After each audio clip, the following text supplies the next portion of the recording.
Hello and welcome to the fourth video in my Halloween month. Now today's topic will be related to a convention that I'm going to at the end of this week, which is called London Comic Con, run by MCM. I'm never entirely sure what it's called because we always knew it as London Expo back when we first started going in 2008. So yeah, I've been going for a long time, pretty much I've missed two in 10 years, and there was one in May and in October, so I've done pretty well. And because I'm going to MCM, I thought I would make this video topical because one of the costumes that I do nearly every October Expo is Death. Or more specifically, Death from Terry Pratchett's Discworld. And I love this costume. It's one of the costumes I'm the most proud of because I have improved it every time that I've done it. And I've been working on it since 2012, so I've made a fair few changes throughout. And I thought I would actually share that with you. So this video is going to be a sort of tutorial, I suppose, showing how I started the costume and working all the way through to how it was the last time I wore it. So that's what I'm going to do. So I first came up with the idea to do this costume in early 2012, and I did it for the first time at May Expo in 2012. The costume itself was very basic in terms of the actual costume because I just bought myself a Grim Reaper costume online, and that's all the actual basic costume was. The head and the hands I got on eBay, and they are the same ones I've used for the entire costume because the head and the hands are so awesome. I mean, I was amazed I was able to find this online, and it wasn't even all that expensive. And these hands are the best thing I found, because just look at them, the detail, and they go all the way up to the arm, so you can't even see. And these two together make up the costume, the best part of the costume, apart from the scythe. Now, I wanted to make the scythe from scratch. Because, yeah, I could have bought myself a cheap plastic one. I couldn't use a real one because that would be considered a real weapon. But I wanted to make it. So what I decided to do was make it out of paper mache.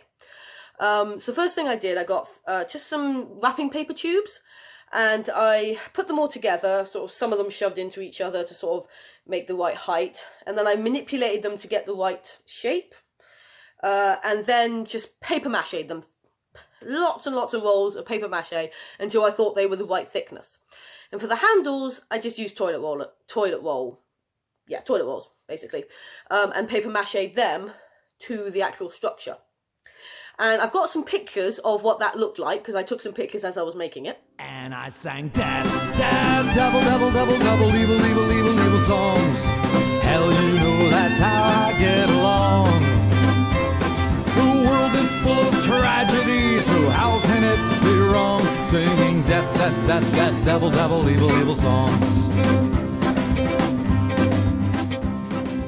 And for the handle, as you can see, I used, again, it was all paper mache. I just cut out the shape in a piece of cardboard, wrapped that in paper mache. The actual hook, I sort of hook it around, get some cardboard and just sort of hooked it around the shape and sort of did it quite tight. So when I put it, because it actually comes separately, because I didn't want to, because I knew that if I'd sellotaped it or glued it or something together onto the handle, it would be really hard to transport, because I had to get this to London, because I don't live in London, and that was going to be a bit difficult. So it sort of slotted on, and I would pad it out with newspaper and stuff to make sure that it actually slotted on properly, and that usually stayed on pretty well. So that was the scythe to begin with, and again I've got some pictures of that when it was done.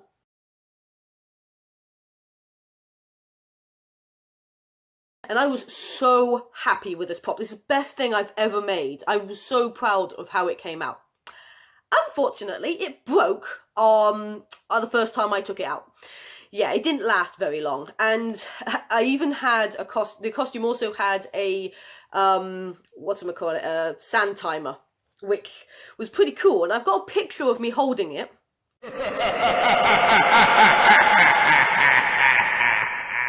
But that broke also. So the first time I did the costume in May 2012, the scythe broke and the hourglass broke. It was really annoying. And of course it was really hot. So I did choose the wrong time to do this costume.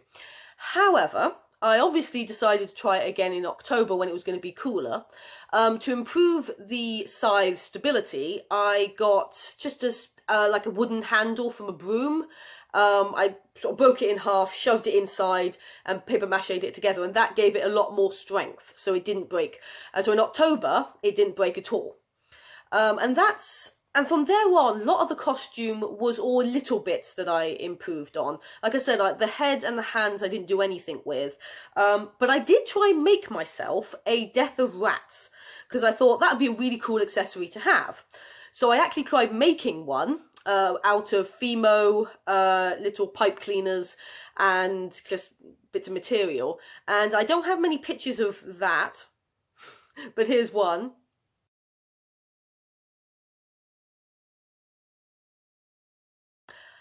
Unfortunately, I lost it. Yep, his first outing into the world, I lost him. I don't know what happened. I literally left my hotel. It was really windy because it's down by the docks in London, and I just lost him. And it was like, I spent time on him. I spent quite a lot of time making him, and he was just swept away and gone. And I was so gutted that I didn't even get to, one day or any time. I didn't even get to the convention. Thankfully, the Discworld Emporium, which is in Wincanton, which is a shop dedicated to Discworld. It has all sorts of Discworld merchandise, and it is such an awesome shop. I would definitely recommend going there. They actually sold cuddly Death of Rats. So I bought myself one to go with my costume, and he just kind of tucked into my belt and carried him around like that. Because the costume was just a normal Halloween costume, I decided to actually improve it a bit by making the hood myself, by buying a cloak, which I just cut off basically the end bit, the cloak bit basically, and just kept the hood. And then I also knitted, I sort of sewed together all I did was really just get 2 bits of sheets, just black material, in about of a rectangle, basically most of my height, about from there to there. Sewed them together, turned them inside out, made sure they had room for slits to put my arms through. And then I would wear the costume, so I would have the flared arms. I wore that and wore this other thing, this sort of just black thing over the top. And with the cloak, the hood taking up half of, coming up to about there, and with a belt around the side, it wasn't really obvious that all it was just 2 bits of material with holes in, with a head and thing. It made the costume look so much better, but if you would look at it on its own, it looked really bad. But the last time I did the costume was in 2015, and I think by then the costume was definitely looking a lot better. And here's a picture of that. Dance, devil, devil, devil, devil, evil, evil, evil, evil songs. Hell, you know that's how we get along. The world is full of sinners, so how can it be wrong? Singing death. Sadly, my scythe had seen better days, and it had broken in other ways. The blade was breaking, the structure was breaking. It just needed to be retired. So instead of making a new scythe, I decided to retire the costume altogether. To be fair, I wore it for 2012, both expos in 2012, 2014, 2015, and a Halloween costume. So that was 5 outings. This costume did get around a bit. However, I did decide to replace it because the head was so awesome and the hands were so cool. I wanted to do a variation on it. So now, last year and this year, I'm doing the Hogfather. The Hogfather being sort of Discworld's version of Santa Claus. And if anyone's read the novel, they'll know that the Hogfather somehow dies, and Death has nothing to do with that. So Death has to take over to keep everything in order. He has to take over as the Hogfather. So basically, my costume is a skull mask, my hat, my skull hands, and a Santa costume, which I also have a picture of from last year.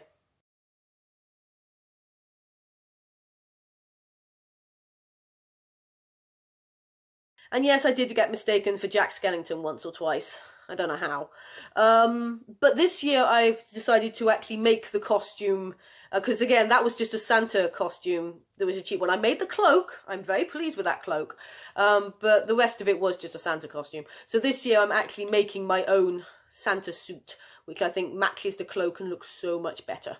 And I will show photos of that after Expo, because next Tuesday Expo will be over with and it is Halloween itself. So of course next week's video will be much more heavily Halloween themed, talking about what I did in Expo, because hopefully we're going to have a Halloween party at Expo, and also talking about whatever films I decide to watch for the event as well. So look forward to that if you want to, and I'll see you then.